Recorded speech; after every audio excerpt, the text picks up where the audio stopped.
Africa. I would now invite His Excellency Ambassador Hilda to observe our protocol. She's the ambassador of the African Union to the United States. Thank you so much. Thank you. Thank you very much. A good morning and a good afternoon. I would only say all protocols are observed at the moment. And I would want to introduce our commissioner, Ambassador Albert Mudenda Mchanga. He is African Union Commissioner for Economic Development, Trade, Industry and Mining. In addition to these broad areas, the portfolio also covers tourism, investment, innovation, entrepreneurship, economic integration, economic policies and research, statistics, oil and gas. He is formerly Commissioner for Trade and Industry. In this position, he provided strategic leadership in facilitating negotiation, conclusion, and ratification of the agreement establishing the African Continental Free Trade Area, AFCFTA, which entered into force on 30th May 2019, and the whole start of trading was launched on the 1st of January 2021. In addition, Ambassador Mchanga provided similar leadership on matters of trade, industrialization, mining and customs cooperation. He mobilized the African private sector to play a greater role in the African Continental Free Trade Area, culminating in the establishment of the African Business Council, Pan-African Manufacturers Association, Association of Chambers of Mines, and other mining associations in Africa. Ambassador Mchanga previously worked in the Zambian civil service at home and abroad, including as the permanent secretary, ambassador of Zambia to Brazil, ambassador of Zambia to Ethiopia, and the permanent representative of the African Union and United Nations Economic Commission for Africa, and as deputy executive secretary of the Southern African Development Community, SADC. Ambassador Mchanga works with ease at technical, professional management, leadership, and political levels. I thank you. Ambassador Mchanga, thank you so much. Please. Thank you very much, Toyin Omesiri, the founder of the Trade with Africa, as well as our strategic partner. And thank you, our ambassador to the USA and permanent representative, Your Excellency Hilda Suka Mafuze, ever hardworking. And also I salute the earlier speaker, Mr. Doug McMillan, who is the Chief Executive Officer of Walmart and the Chairman of the Business Roundtable. And I also salute the distinguished guests and panelists who were introduced to us earlier on. And let me just say, ladies and gentlemen, I'm very happy to be back to the Trade with Africa Business Summit. In 2019, I was honored with the Champion of Trade Award. The trophy and the certificates are among my treasured collections of recognition of effort in the workplace. And right now, both of them are in my office. The certificate is behind me, the trophy just ahead somewhere.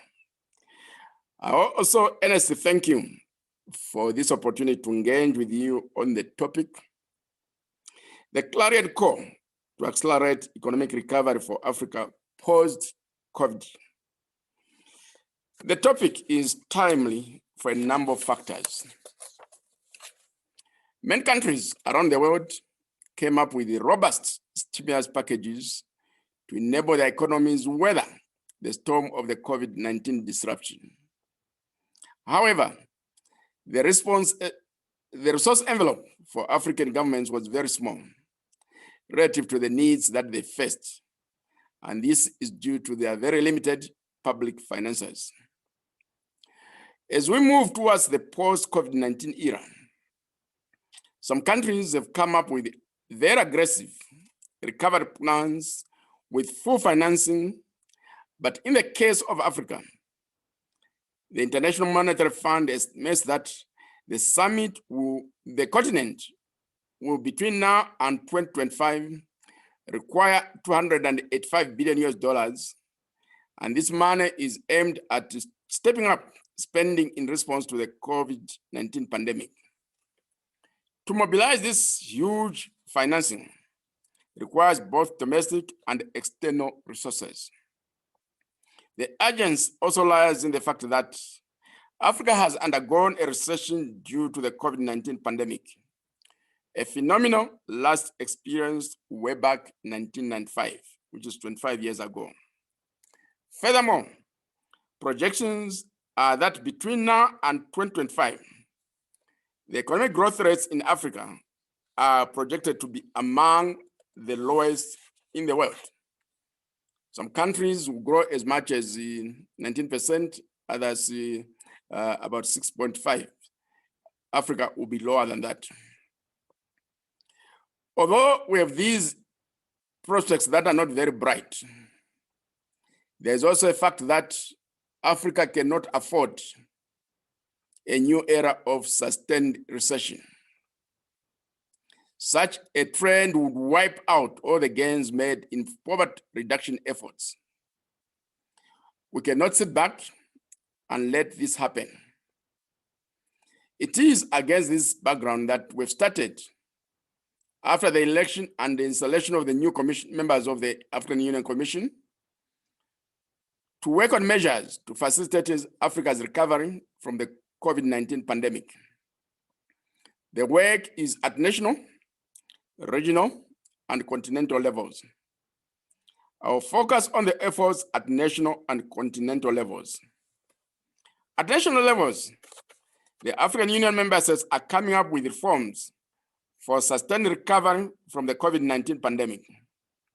Some of these measures are achieving debt sustainability, promoting social protection, promoting job creation, expansion of fiscal space, promoting export diversification, and among others, mobilizing increased investments.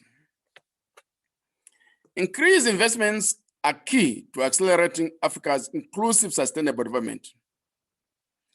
Key to mobilization of investments will be a number of factors, such as elimination of illicit financial flows from Africa, progressively increasing the number of African countries with emerging market status until all are in that status as a way of de-risking the African market, and encouraging African pension funds, sovereign wealth funds, entrepreneurs, and the African diaspora to expand their investments across Africa. All these measures contribute to boosting domestic resource mobilization. The role of the African private sector is critical in this process of economic recovery. We also need the strategic support of the African diaspora to come up with innovative solutions to Africa's economic recovery and development. Of course, Africa, like the rest of the world, will always welcome foreign investments. We are, however, alive to the fact that after massive capital flight from emerging economies as an immediate response to the COVID-19 pandemic, foreign direct and portfolio investment flows to emerging economies will take time before they begin to increase. But I can assure investors that you can weather the tide, and we encourage you to come back to Africa as soon as possible. Work at the continental level is focused on three key elements. These are increasing intra-African trade through the African Continental Free Trade Area, which started operating on 1st January 2021. And two, expanding manufacturing and agro-processing to supply this large market of 1.3 billion people. And it's estimated to be 1.7 billion people by 2030. And three, building export capabilities at firm and national levels to increase Africa's share of global trade. For us to achieve all these, we have the complementary key tasks of developing integrated and complementary value chains across the continent, digitalizing the value chains, reinforcing public-private partnership to scale up investments in African manufacturing and agro-processing, and working with the partners like yourselves to enhance exports to lucrative markets like the United States of America. This partnership comes against the background of ongoing work on trade and investment relations that should emerge between Africa and the United Nations and the United States of America after the expiry of the African Growth and Opportunity Act, AGOA, in 2025, which is 4 years from now. I'm sure that both the US and African governments will look forward to this platform providing inputs in this direction, and I encourage you to. As I come to the end of my statement, I would like to state that Africa has a young population, and all previous speakers brought out this fact.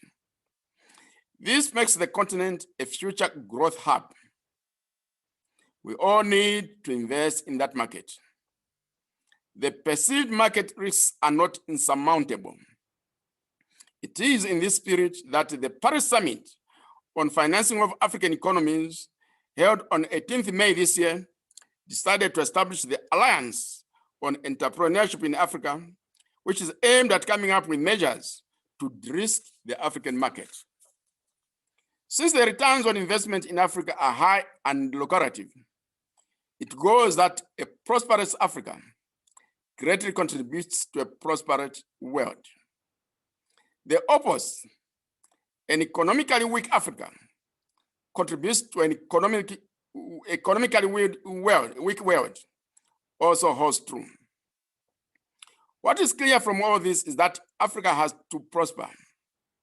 Nobody can afford to leave Africa behind, as the rest of the world charges towards recovery.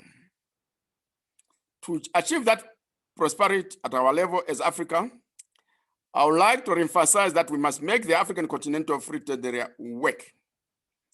And to date, this is our biggest development program.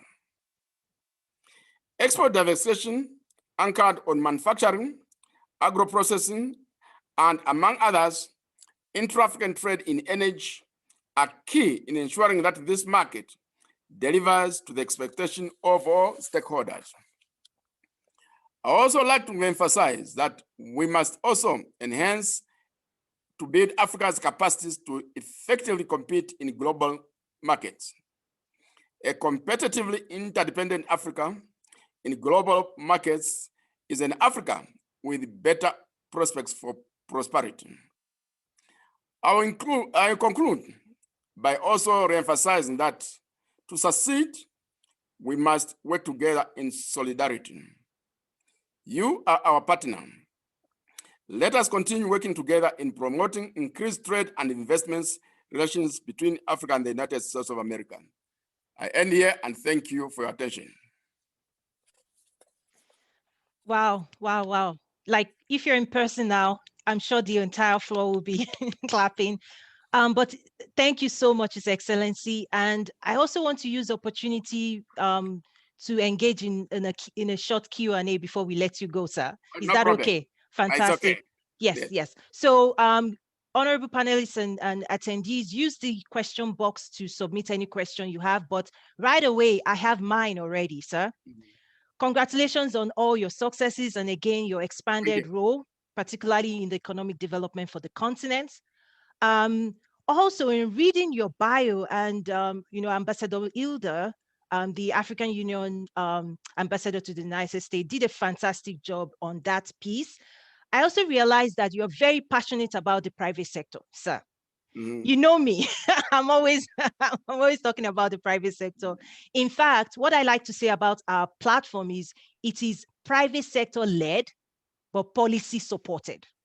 Because I believe the future of Africa, the private sector needs to be more empowered. That's my passion, and you know that already, and that's why I can say that publicly. So I realized that you have the Afro champions, And also in your bio, you facilitated mobilizing the private sector in the African Business Council. Mhm. The question I have with you, for you, sir, as a strategic partner is, how can we mobilize similar platforms within the diaspora to mobilize our resources for effective transformation on the continent? What would you advise me? Thank you very much. It's a Yes, very, sir. very, very good question and very strategic. The best is that you organize yourself as the African Diaspora Business Association. You can have a better name, Business Association. And when you have decided to incorporate yourselves, you can call for an inaugural meeting of that gathering, and I'll be there to give an address, and even the ambassador can also give an address, and maybe we could even invite somebody from the US administration to also give an address. After that, we leave you to do two prime things. One, you decide to come up with an interim executive to map out a program of work for the association. And two, you decided to come up with the articles of agreement, because every association has some legal provisions. And you agree on a timetable. Normally it's about 1 year to finish the work. It can even be done earlier. Then when you have done that, then you can have the second meeting where you report to the broad membership the work we have done. And if they approve the legal instrument, then you go to the next stage of electing a substantive executive committee. The duration will be in the articles of agreement. And of course, there will also be the headquarters of that association. And when you have done that, now you come to the next stage, which is to formally write to us for my attention, Commission for Economic Development, Trade, Industry, and Mining, that want to enter into a memorandum of understanding between the African Union and the African Business Association, or whatever we call it. And I can assure you that I work with our legal team to ensure that we do this without losing any time. That's the roadmap. I love it. I love it. Oh my gosh, this is Yes. this is fantastic. This is Okay. amazing. Similarly, on the US side, like you know, sir, a lot of the work we do is outside of Washington, D.C. Mm-hmm. for a reason. Mm-hmm. Because as we're talking about economic development, I like to say it's actually at the local level in cities in the US. And later on Friday, we'll actually feature a city that has really embraced Africa and Africans. This is Chicago. But also, last year we featured the chairman of the US Council of City Councils. Mm. So what key message, sir, would you share with the American, and beyond just America, the business community of foreigners, in terms of how they can participate and organize themselves as well? Well, I think the starting point is to have a lot of faith in the African market. Historically, we have been called a hopeless continent, but all of you spoke earlier than me. You indicated the vibrance of the African middle class, the fact that the young population is the workforce of the future. And the chief executive officer of Walmart also re-emphasized those points. So there is need for people to really see the brighter prospects of Africa and what it can offer. And I indicated in my speech that we are working with the International Finance Corporation, the European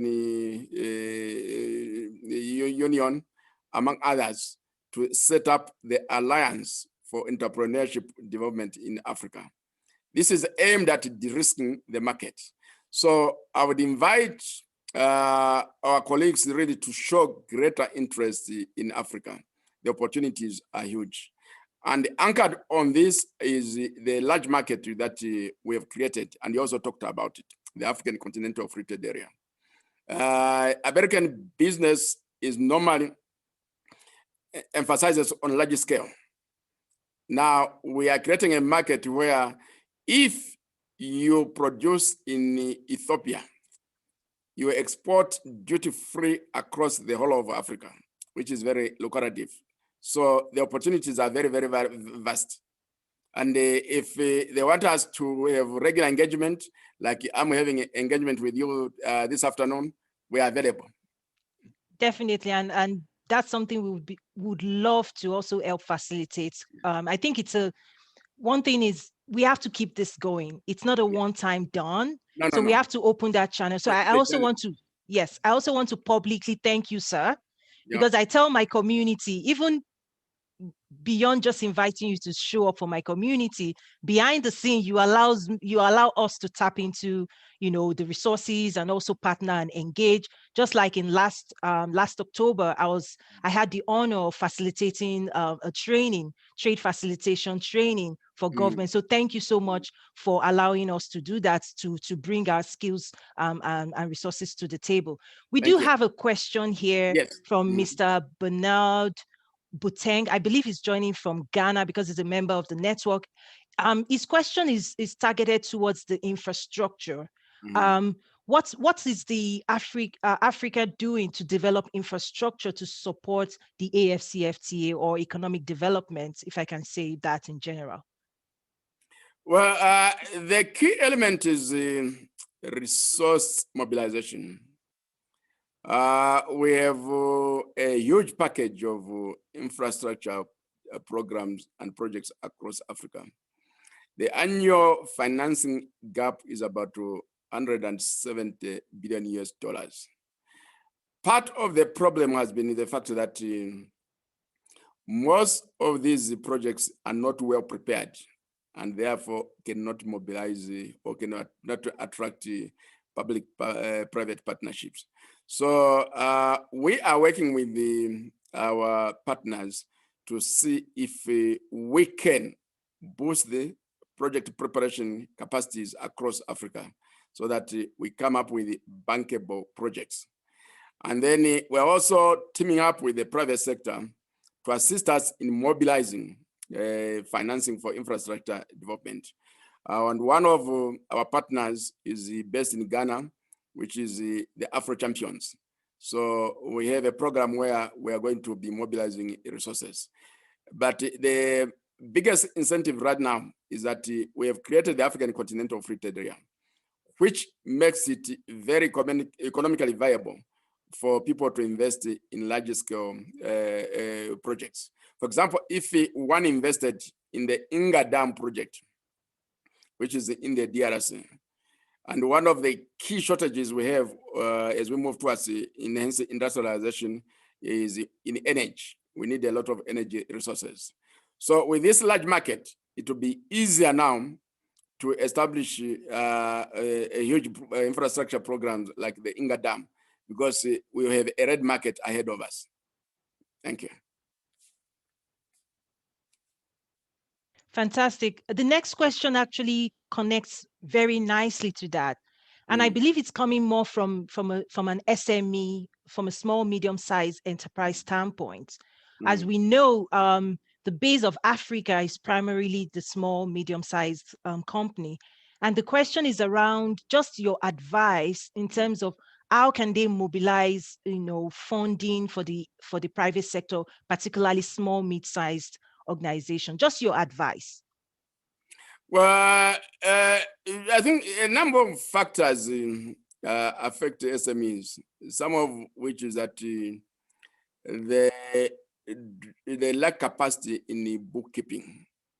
And as a result, it becomes very, very difficult to convince financiers that if they are given the money, they will be able to pay it back with some interest.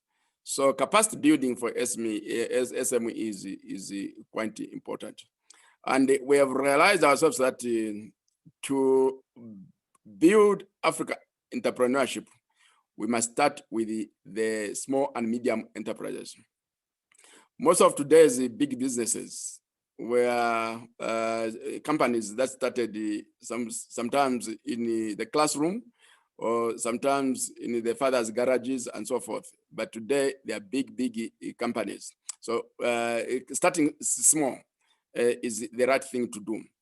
And to this end, we have partnered with an Africa Diaspora social enterprise. The name of the company is Africa E-Trade Group. We are working on two key issues with them. One of which is they've started the Sukuk platform, where they'll facilitate e-commerce on the products of small and medium enterprises. And they'll be able to give them adequate training to do that. And to ensure that this is done, that social enterprise has teamed up with the One Islamic Development Finance Corporation to mobilize $20 billion to be utilized over a period of 10 years and to facilitate the development of 600,000 SMEs between now and 2024. And then they should be able to generate 5 million jobs. So I think via email, you can send me an email. I'll give you the address of that social enterprise. That's the first level. Yes. The second level is that we have teamed up with them to start up, to come up with the youth startup program. And the way we are approaching it is to promote competition.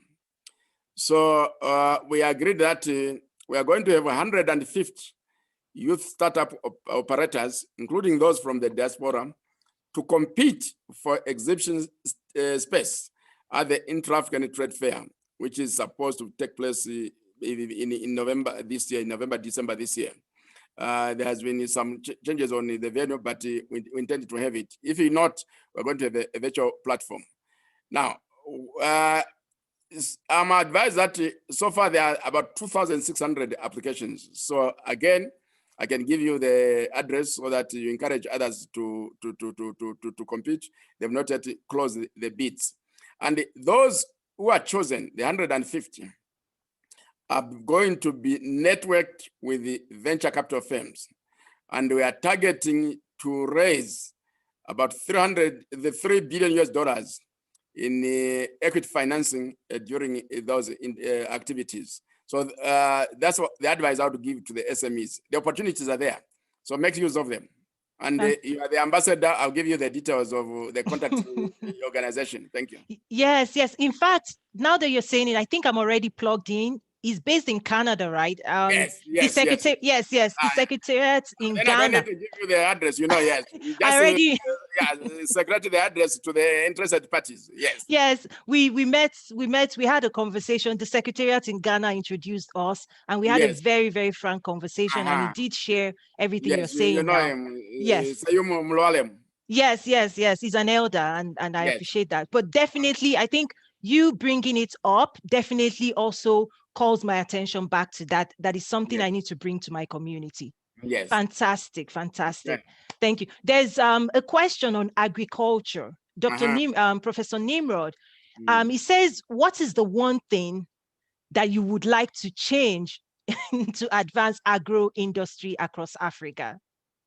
Well, the one thing I would like to do is, he's an academic. I think he understands where we need to industrialize African agriculture so that it becomes more productive and it generates high returns. And certainly, I'm going to get in touch with him so that I can also link him to our Department of Rural Economy and Agriculture so that we work together to ensure that we improve the productivity of the African agricultural sector throughout the continent, because it's key to the development of agro-processing. And when we go into agro-processing, then we reduce the possibilities of hunger across the continent. And we can also reach a stage where we stop importing food from the rest of the world, except if you are committed, you are hooked to, for example, Brazilian beef. And so let me just have Brazilian beef instead of African beef today. But the dependence right now is that because there are no ready supplies within Africa. So let us develop the African agriculture sector so that we supply the market with the agro-processed goods. Thank you. Yes, this is what happens on the Trade with Africa Business Summit platform. Professor Nimrod, you just got yourself the continent, to embrace the work that you do. So I'll make that happen. I'll make that introduction. Thank Fantastic. you. All right. Yes. Okay, sir. I want to move into a very a space that I'm so passionate about, AGOA. Yes, go ahead. Oh my goodness. I think I can publicly share now the Mm, work I've been doing behind the scene for over 2 years. We've had opportunities from major buyers. I'll just mm, give a funny example. mm, But one of the buyer who is a friend of mine was like, Toyin, I hear you talk about trade with Africa. Does Africa have Christmas ornaments? We're ready. We're getting ready to buy for this Christmas season now. I was like, I'll be right back. So, so sir, just very mm, transparently, capacity. One yes. thing that we've had to do, we've started training, started coaching, because personally, the work I used to do was, the infrastructure of global sourcing. Mm, And a lot of times people talk about, oh, there are middlemen that come into the African market today. They buy raw, they export, and then they push it into the international market. And my challenge to everybody really is if you would like to eliminate the middlemen, you mhm. have to be ready to take on the responsibility and the work Yes. that they do. Mm, Because the international market is not going to change its mm, standards mm, for anyone. mm, So that's part of the key part of the work that I do, because I mm, believe if we buy more from Africa, we can mm, sell more to Africa. It's the yes. will. And you've Mm, heard me say that, sir. mm. So I just want to hear you. Where do we stand with AGOA? Like, how do we accelerate AGOA adoption? you know, like, I'm just throwing this as an open question, just to hear your thoughts on that topic. Well, the current arrangements on AGOA are still valid up to 2025, which is about 4 years from now. We've already started engagement with the US administration. We should have met last year, but the COVID disrupted everything.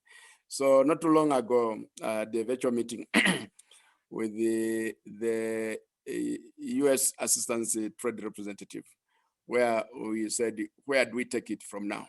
So we agreed that we should, before the end of the year, organize a ministerial meeting based on the documents to be prepared by ourselves, both the African side and the American side.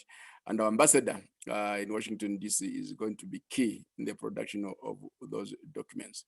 And it will be out of that review where we'll be able to say, where do we stand? But the key problem is, there are two key problems on the African side.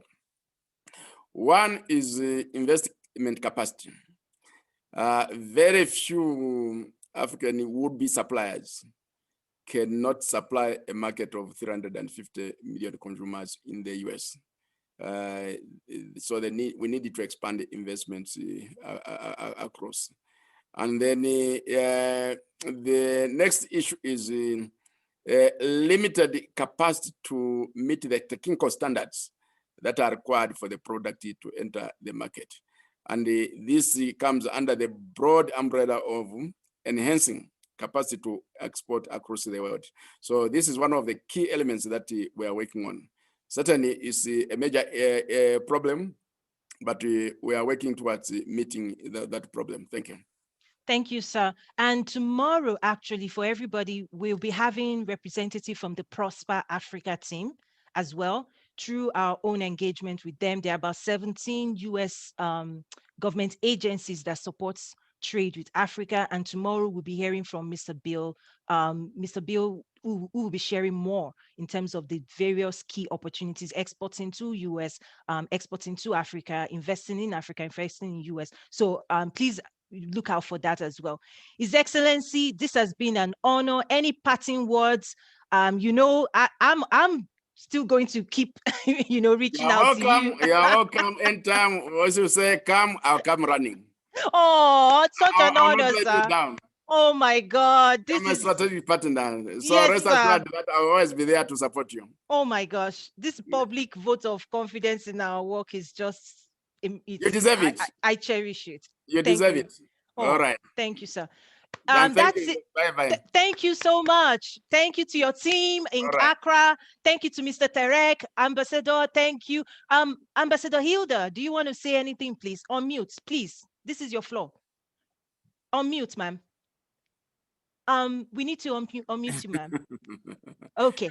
I just would want to say this is confirmation of Look Africa.